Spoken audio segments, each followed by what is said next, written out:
역사와 문화의 천년도시 경주의 한 전통마을. 70여 년 전 이곳에서도 수많은 민간인들이 희생되었습니다. 조부님하고 우리 선친하고 내하고 이래서 세 사람 누웠는데 밤에 불러냈다니까요. 전쟁의 포화를 피해 들녘으로 피난을 나온 주민들 또한 누구도 예상치 못한 희생을 치러야 했습니다.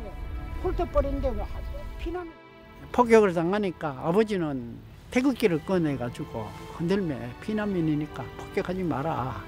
꼭 고함을 치고. 억울한 죽음에 한을 풀기는커녕 5.16 군사정변을 일으킨 군부의 탄압에 숨죽여 지냈던 유족들. 애도조차 허락되지 않았던 경주 민간인 희생 사건을 돌아봅니다.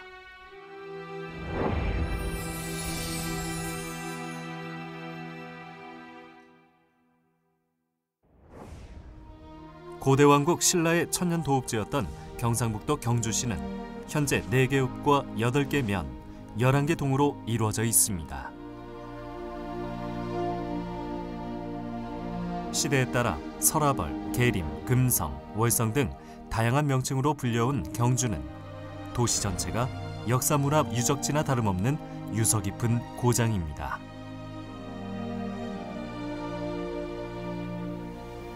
경주시 간포읍 전동리는 김해 허씨 집성촌으로 한때는 일가 150여 가구가 모여 살던 마을입니다. 평생 고향을 지켜온 허아구 씨에 따르면 동네에 물과 농토가 귀하다 보니 많은 주민들이 차라리 가까운 일본에 가서 일용직일로 돈을 벌어와 생계를 유지했다고 합니다.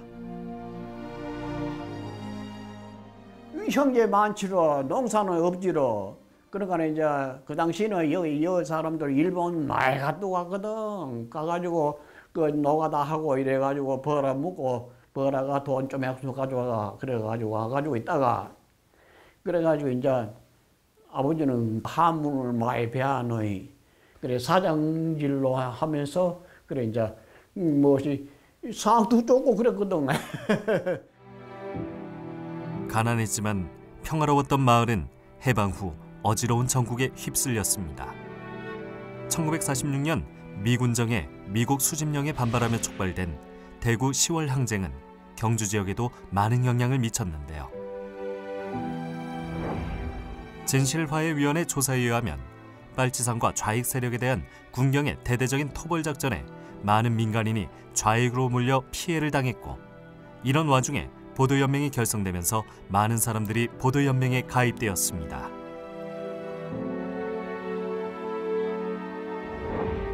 서당 훈장이던 아버지도 보도연맹에 가입돼 한국전쟁 발발 직후 희생되었습니다.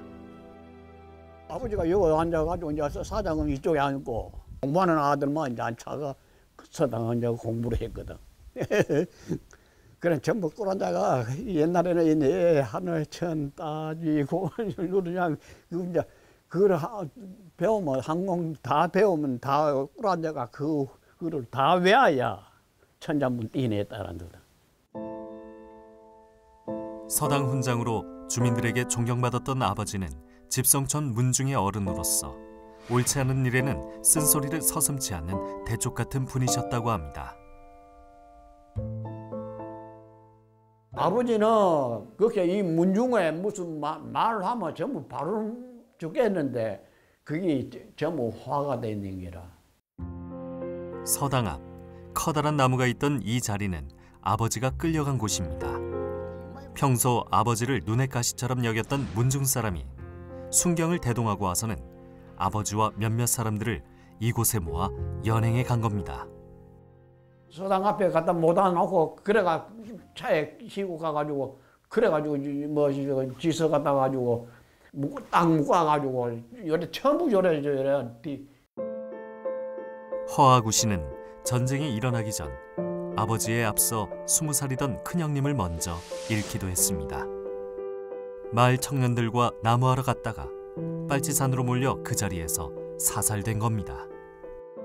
그래 나무하러 가가지고 그날 그 호계 영감이 무엇이 그 나무하러 가는 거 전부 뺄게이라고 전부 다 올라가 숭영들이 연락해가지고 순서 지서 연락해가지고 숭영들 집합해가지고 전부 올라가가지고 빼레기들 올라가가지고 남한다고 전부 사살시켜 버려.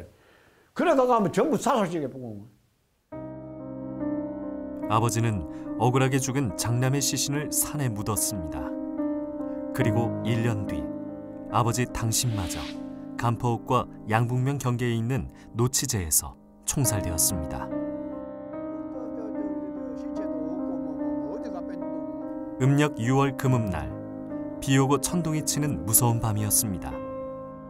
당시 노치제를 넘어 양북면으로 피난을 갔던 사람들은 총살 사실을 바로 알 수 있었고 이튿날 삼촌이 동네 사람들과 학살지를 찾아가 뒤엉켜 있던 시신들 속에서 아버지의 시신을 수습했다고 합니다.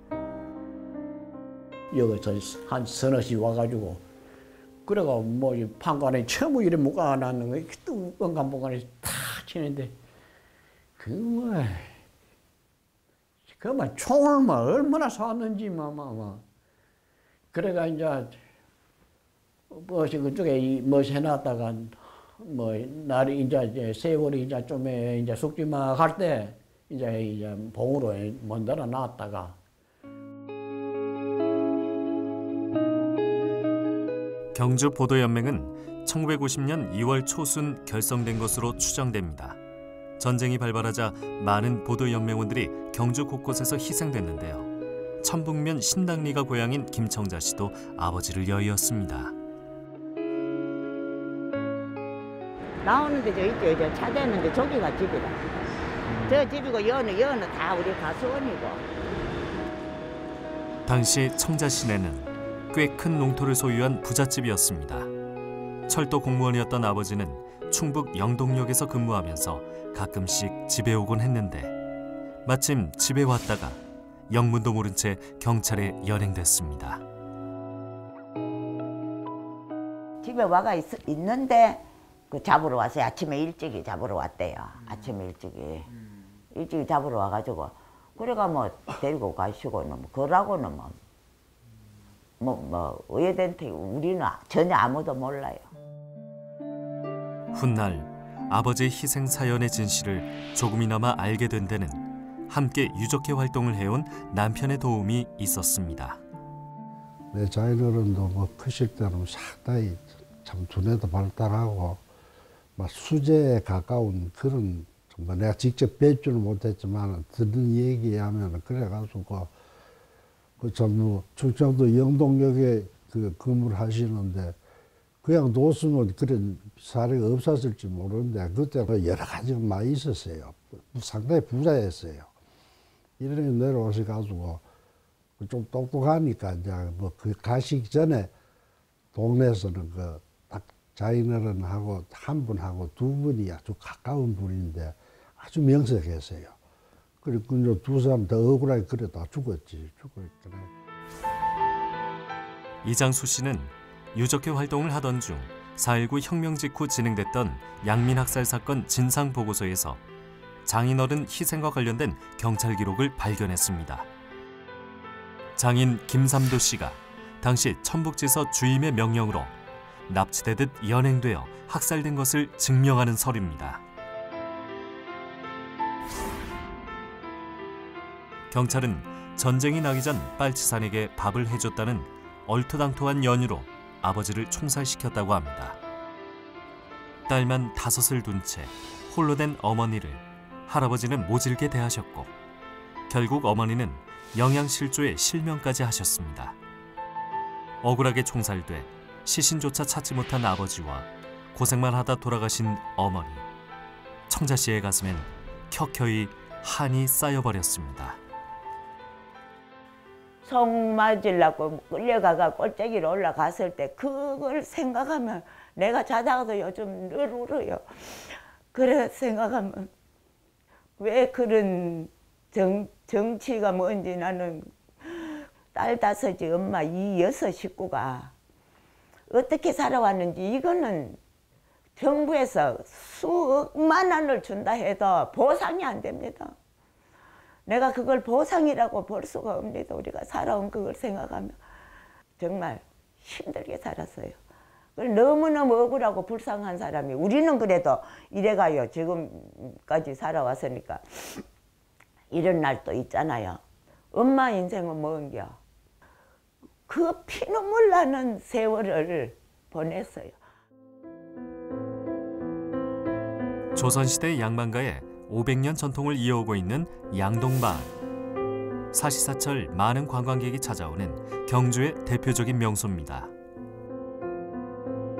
그러나 이 아름다운 양동마을에도 수많은 민간인들이 군경에 의해 억울하게 희생된 가슴 아픈 역사가 담겨 있습니다.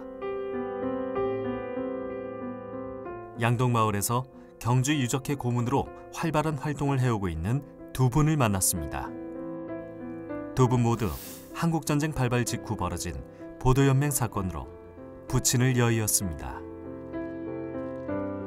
고향인 양동마을에서 전통문화를 보존하며 여생을 보내고 있는 이원길 씨.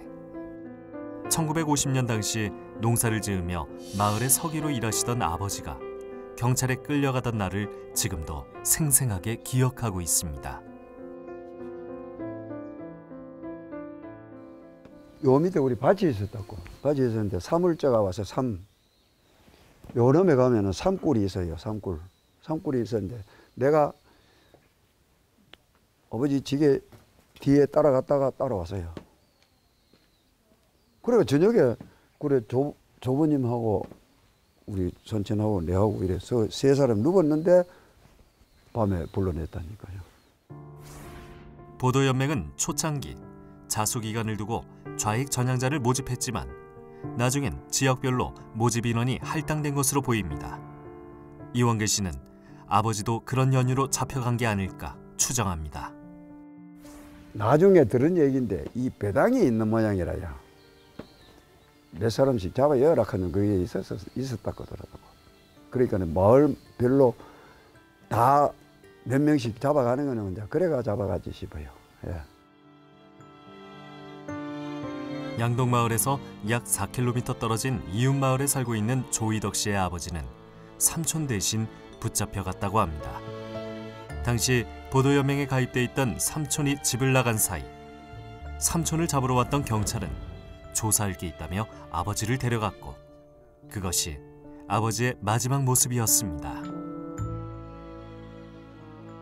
삼촌이 보도연맹에 가입했다고 해가지고 강동, 지서, 순경 2명이 삼촌을 찾아왔습니다. 삼촌 휘함이 극자 환자입니다. 그 조국환 찾으러 왔다고 하니까 집에 있으면 아내르니 그 당시에 법이 다 어려울 때 아닙니까? 피신을 해라. 우리가 9살이니까 다 알거든요. 그 시간이 아마도 한 6시, 5시 사이인데 어둑어둑했습니다. 피신하길래 내가 무슨 죄가 있느냐. 그래서 나와서 가지고 따라 나오고 집에 참 아내도 따라 나오시고 그래서 삼촌이 안 계시니까 대신 가자. 대신 와 가느냐고 붙들고 참 뭐가 했을 거 아닙니까? 아들은도 안 된다 그래가지고 그래 하니까 걱정하지 마라. 몇 마디 물어보고 돌려보내 주신다. 그래서 그 후로 가시고는 막 소식이 없었고.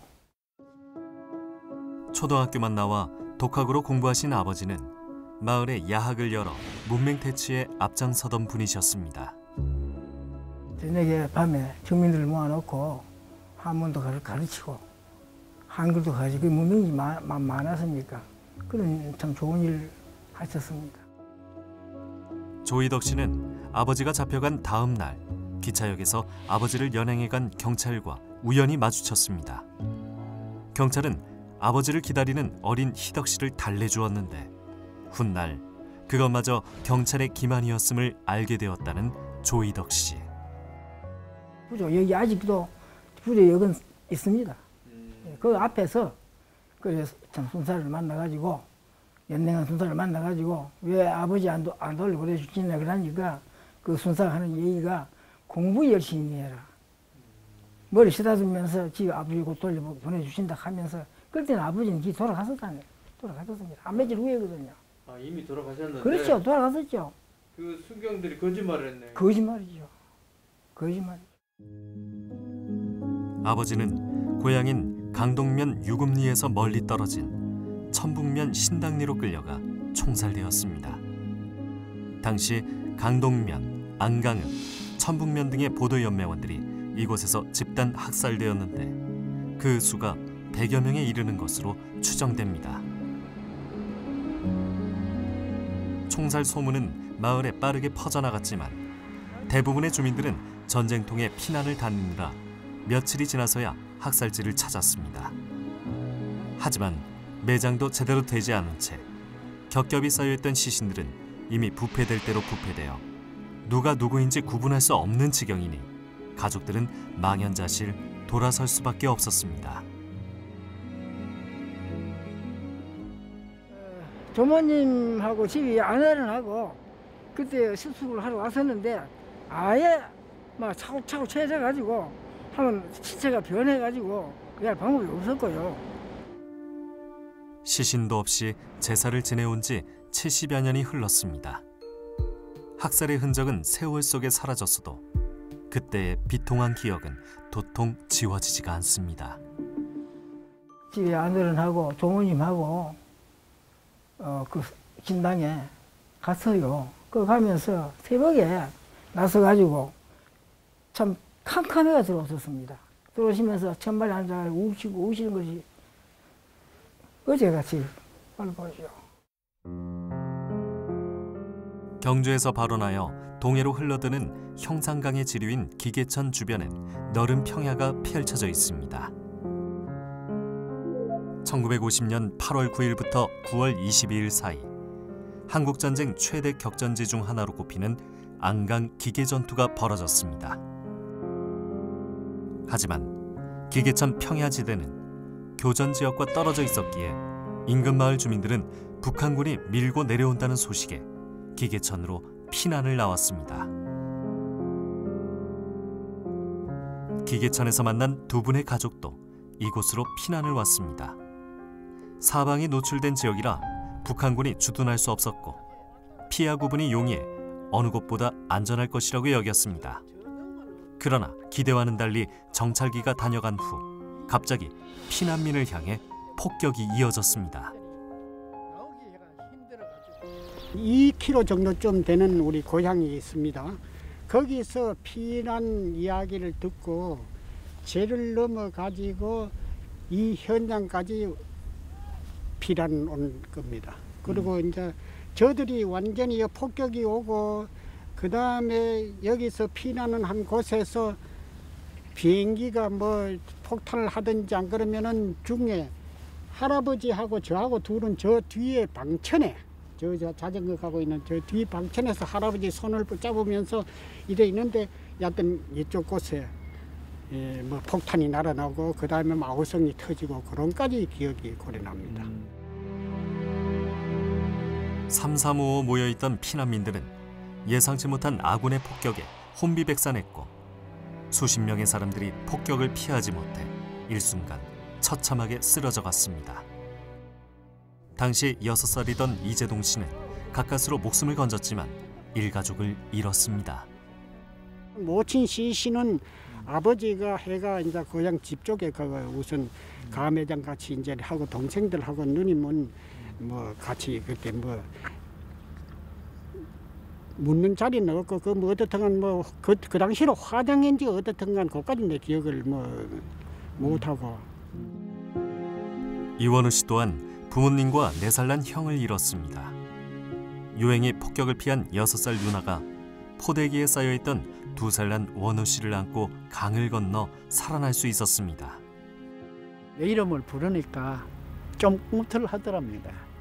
그래가지고 포대기를 이렇게 불어보니까 온몸에 전부 피라요. 피라가지고 그 누나가 자기 옷을 벗어가지고 내 몸에 피를 다 닦고 그래가지고 이제 얻고 뭐 옷 다 피 묻은 거 다 버리고 하니까 둘 다 알몸이 돼가지고 얻고 이제 그때 모여 살던 일가분들이 피난한 곳으로 찾아가려고 기거천 내를 건네는데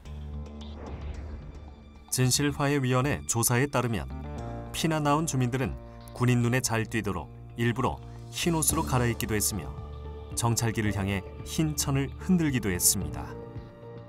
하지만 그 후 전투 폭격기 몇 대가 날아와 약 20분간 폭격과 기총소사를 가해 많은 이들이 희생당하고 말았습니다.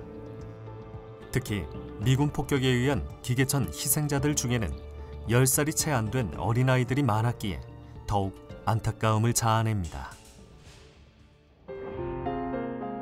한국전쟁 전후 시기 경찰과 경찰을 지원하는 민간 조직에 의한 민간인 희생 사건이 곳곳에서 벌어졌습니다.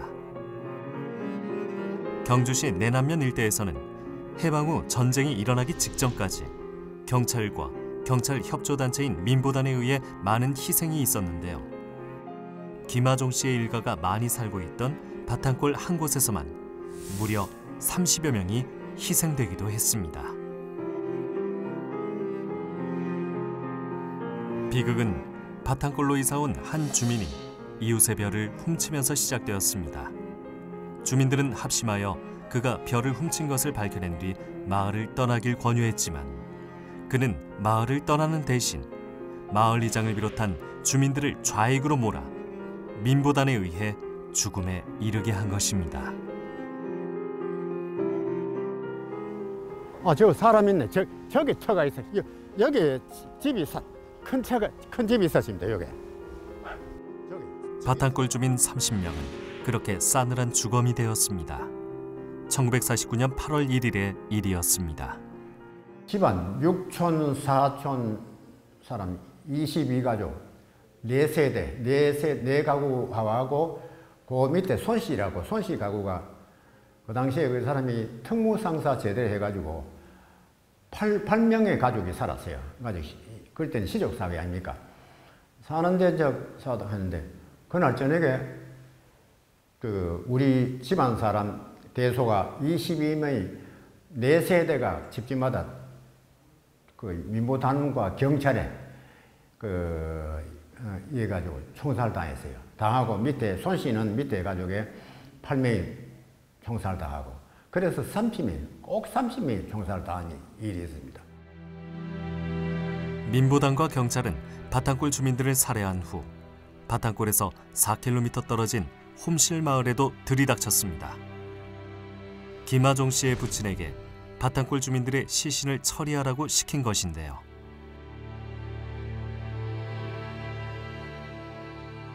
일가 친척이 당한 줄도 모르고 바탕골로 갔다가 큰 충격을 받은 아버지는 죽은 이들의 장례를 제대로 치러주자고 주장했다가 경찰과 민보단에게 그 자리에서 폭행을 당하고 말았습니다. 그 일로 아버지는 제대로 된 약도 한 번 써보지 못한 채 결국 돌아가셨습니다.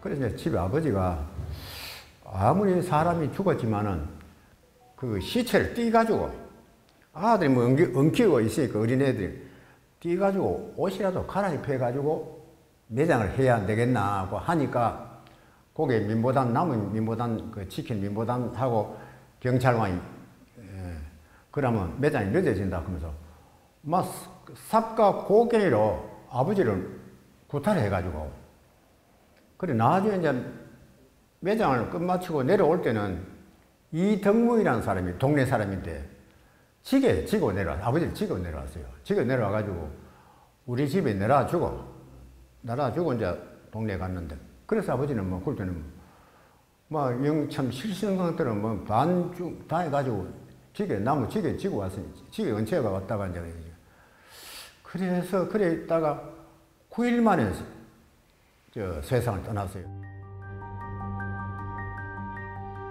경찰을 등에 업은 내남면 민보단의 악행은 방화와 약탈, 살인에 이르기까지 거침이 없었습니다. 훗날 주민들은 이들의 악행을 법에 호소하기도 했지만 성과는 없었습니다. 김하종 씨 역시 아버지가 사경을 헤매고 계실 때 민보단에 의해 죽음의 문턱까지 다녀왔다고 합니다. 후환을 없애기 위해 김하종 씨를 찾아와 위협을 가한 것인데 이웃 주민의 도움으로 겨우 위기를 모면한 것입니다. 저걸 놔두면 복수한다. 죽여버려라. 전 가족을 죽이라. 저 위에 그 집안 사람 다 죽이라. 그래가지고 지능 테스트를 해보려고 얼마나 똑똑한지 테스트 해보려고 와가 보고 테스트가 그 하면 박유모이들은 온 가족을 죽이려고 6가족을 그때 6명이 6가족을 죽이려고 왔다 하니까. 진실화해위원회는 2009년과 2010년 한국전쟁 전후 시기 경주 지역 민간인 희생 사건들의 진실을 규명하고 국가의 공식적인 사과와 위령사업 지원, 역사기록 정정과 평화인권 교육 강화 등을 권고했습니다. 이에 따라 경주 민간인 희생자 유족들은 2016년 희생자들을 위한 위령탑을 세울 수 있었습니다. 위령탑에는 1960년 4대 국회에서 진행한 양민학살 진상조사에 희생사실을 신고했던 860여 명의 희생자 이름이 새겨져 있습니다.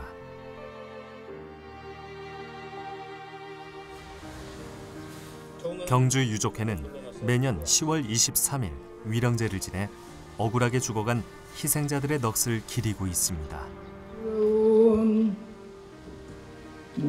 경주 유족회가 처음 발족한 것은 4.19 혁명이 일어났던 1960년이었습니다. 유족회는 김하종 씨를 중심으로 똘똘 뭉쳐 진실 규명에 적극 나섰지만 안타깝게도 군사 정권에 의해 1년 만에 해체되었습니다. 김하종 씨는 진실화해위원회가 발족된 이후 2015년부터 다시 경주 유족회를 이끌고 있습니다. 그는 1961년 당시 유족회를 조직하고 활동한 이유로 구속되어 실형을 살기도 했습니다. 국회의원 서의 참의원도 있어요. 참의원, 지청장, 그리고 지법원장, 참의원하고 유지들이 그때 협조를 많이 해줬습니다. 그래요. 경찰서장까지 막 한 4천 명이 모였는데 경찰은 주라가 추산 2,500명이라고 딱 되어 있습니다. 그래서 그 성황리에 위령제도 잘 지냈어요. 경주 유족회는 1960년 11월 13일 계림초등학교에서 경주지구 피해학살자 합동위령제를 개최했습니다. 사건 발생 10년 만에 처음으로 희생자들의 영령을 애도하는 자리였지만 5.16 군사정변을 일으킨 군부는 이를 반국가 행위로 몰아 김하종 회장과 유족들을 구속하고 고문하기까지 했습니다. 그런 하는 말이 극형을 줄 것이로되 청소년이 아까워서 무기고형을 준다고 무기고형을 딱 때리라고요. 때리더니 나중에 선고 나는 7년 선고를 받았어요. 받고 2년 8개월만 살다가 그 민정 2학 때 이제 그래 석방돼가. 군부의 탄압은 유족들에게 오랫동안 공포심을 갖게 하는 상처로 남았습니다. 반복된 학살과 탄압에 위령제에 참석하는 것조차 두려웠던 유족들. 억울한 희생을 세상에 알리고 당당히 희생자들을 애도하기까지 참으로 오랜 세월이 걸린 겁니다. 요거 세우고 난 뒤에 늦게야 알았어요. 알고 그래가 요 와가지고.